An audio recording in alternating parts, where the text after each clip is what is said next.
Bonsoir tout le monde. Alors ce soir je reviens avec une vidéo qui va être un petit peu plus courte que les précédentes puisque je vais vous faire la suite de la revue sur mes rouges à lèvres. Et cette fois-ci je vais vous faire la revue sur les rouges à lèvres sombres puisque vous avez été nombreuses à me le demander, en tout cas avoir l'air de vous y intéresser. Mais il se trouve qu'effectivement ça va aller assez vite parce que je n'en ai que deux. J'en suis bien triste d'ailleurs parce que j'aimerais bien avoir une collection un peu plus étendue. Disons que ça va être mon but de l'hiver, je pense. Parce que autant vous avez pu voir que j'ai une collection de rouges, je vais pas dire relativement impressionnante parce qu'il y a plus que ça, mais bon, disons que j'ai quand même pas mal de teintes. Donc je pense que je devrais un petit peu m'arrêter là. Mais par contre, pour les rouges à lèvres sombres que j'affectionne tout particulièrement, je n'en ai que deux.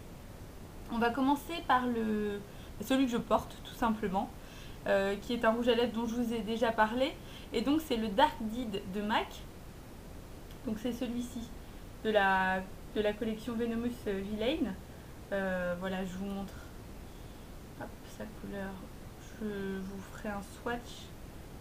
Qu'est-ce qu'il y a dessus? Voilà. Hop. Voilà, je vous ferai un swatch de toute façon comme j'avais fait pour les rouges là, pour que vous voyez un petit peu mieux avec le flash et tout. Donc c'est une couleur qui est très sombre, on le voit là sur mes lèvres. Comment vous décrire cette couleur?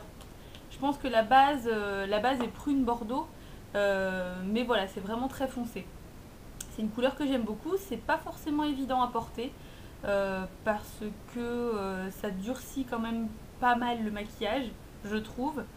Et puis, c'est pas le seul rouge à lèvres MAC que j'ai, hein, j'en ai deux. Du coup, donc j'ai aussi celui le Rouge and Red que je vous ai déjà montré. Euh, mais disons que c'est le seul que j'ai en matière un peu crémeuse, c'est-à-dire non mat. Et pour ne rien vous cacher, moi j'ai été un petit peu déçue à l'utilisation. En fait, de la collection Venomous Villain, j'ai pas mal de produits. J'en ai 4 en tout. Donc j'ai le rouge à lèvres, j'ai également le vernis à ongles. C'était, je sais plus comment il s'appelle. Bref, le foncé un peu couleur scarabée. Et j'avais deux mineral eyeshadow, voilà. Donc les ombres à paupières, il n'y a pas de souci, j'en suis super contente. En revanche, c'est vrai que le rouge à lèvres et le vernis m'ont vachement déçu. Le vernis parce qu'il tient pas, si vous voulez, je vous en parlerai. Je réessayerai de le mettre sans doute d'ici peu, mais voilà. Et le rouge à lèvres, je trouve qu'il s'applique de façon super variante sur les lèvres, c'est-à-dire que là on le voit pas vraiment, mais il accroche plus ou moins selon l'endroit des lèvres. Et pourtant, comme je vous ai montré dans la vidéo justement pour les rouges à lèvres précédemment, j'avais vraiment exfolié mes lèvres, hydraté, voilà, pas de souci. Mais malgré tout, je trouve que l'application n'est pas du tout uniforme et la couleur file très vite. Donc bon, je suis pas très très convaincue. C'est bien dommage. Mais c'est vrai que du coup c'est un rouge à lèvres que j'ai tendance à appliquer par-dessus un autre rouge qui tient mieux. Je le mets vraiment en finition pour donner un côté un peu plus foncé à un autre rouge à lèvres. Mais voilà, je suis déçue par la texture, pas par la couleur par contre, parce que c'est une couleur que je trouve vraiment magnifique. Et ce que je trouve sympa, c'est que ça peut être aussi mis simplement en tapotement par-dessus un baume à lèvres. Du coup, la couleur est moins intense et c'est vrai que c'est peut-être un petit peu plus portable facilement.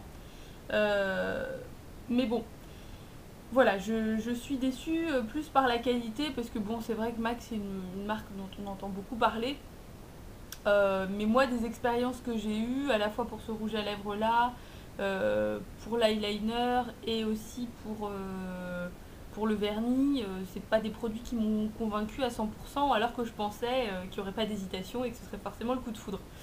Donc bon, bref, passons, peu importe. Mais bon, après, ça, voilà, ça reste une très jolie couleur. Et le deuxième rouge à lèvres foncé que j'ai, dont je vous ai déjà beaucoup parlé, que j'aime d'amour, que je mets tout le temps, ou presque, enfin que je mets vraiment beaucoup, et que j'avais commencé à mettre même l'été, c'est le Bi de Guerlain. C'est celui-ci. Donc là, on est sur ouais, on va dire un prune avec des paillettes dorées, qu'on voit pas mal, mais ça reste vraiment joli. Donc vous voyez, c'est dans le coffret écrin comme ça, toujours avec le petit miroir, je vais y arriver. Donc voilà, donc c'est la couleur 464. Et c'est une merveille. Ce rouge à lèvres, contrairement du coup au précédent de chez MAC, lui il tient vraiment toute la journée. Il ne file pas du tout. Il est hydratant, il abîme pas du tout les lèvres. La couleur est intense. En une application, c'est bon. Moi par exemple, je le mets au boulot. Et c'est vrai que je pense pas forcément à ramener le rouge à lèvres avec moi pour en remettre dans la journée. Donc j'en mets une fois le matin et après c'est tout.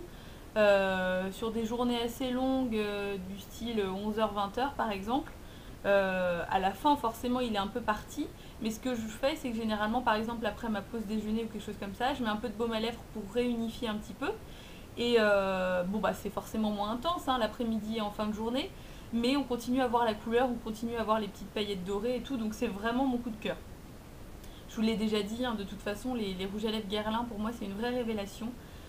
Donc si je devais en acheter un autre foncé comme ça, je pense que je partirais sur un Guerlain. J'ai bien envie de tester les Lancôme aussi. Et voilà, éventuellement Chanel, Dior, enfin bon. J'aimerais bien voilà, je tester. C'est vrai que j'apprécie en fait depuis que j'ai testé vraiment des marques connues, enfin en tout cas en l'occurrence Guerlain. C'est vrai que ça me donne envie de tester d'autres marques comme ça dont on entend beaucoup parler pour me faire une idée sur la qualité moi-même. Et puis parce que c'est vrai qu'après j'en entends parler beaucoup en bien. Donc voilà, donc à voir. Mais effectivement, en tout cas, je pense que le rouge à lèvres foncé, c'est quelque chose qui est chic et c'est assez raffiné aussi. Enfin, disons que ça peut faire tout un maquillage. Bon, là en l'occurrence, aujourd'hui, je le porte avec un maquillage assez foncé. Mais je pense que ça. Enfin, moi, je trouve ça très joli. Comme pour un beau rouge à ne porter qu'avec voilà, un petit peu de mascara, un petit peu un trait d'eyeliner et c'est tout quoi. Ça peut suffire. Après c'est vrai que ça va pas forcément à toutes les carnations et ça va pas forcément euh, en toutes circonstances. C'est peut-être un petit peu moins facile hein, quand ça reste foncé. C'est vrai que bon, c'est quelque chose de particulier, on le voit tout de suite sur le visage. Mais bon, moi disons que j'aime beaucoup ça. Donc voilà, je vous mets, si vous voulez, je vais vous mettre mon make-up du jour en photo après et je vous mettrai également la photo des swatchs de mes rouges à lèvres. Je vous remettrai aussi évidemment en bas le lien de ma page Facebook. Si vous vous posez la question, parce que vous avez peut-être vu mes ongles, c'est le Jade is the New Black de Hopi. Voilà, comme ça je prends le devant des questions. Et puis je vous retrouve bientôt pour une prochaine vidéo. Salut!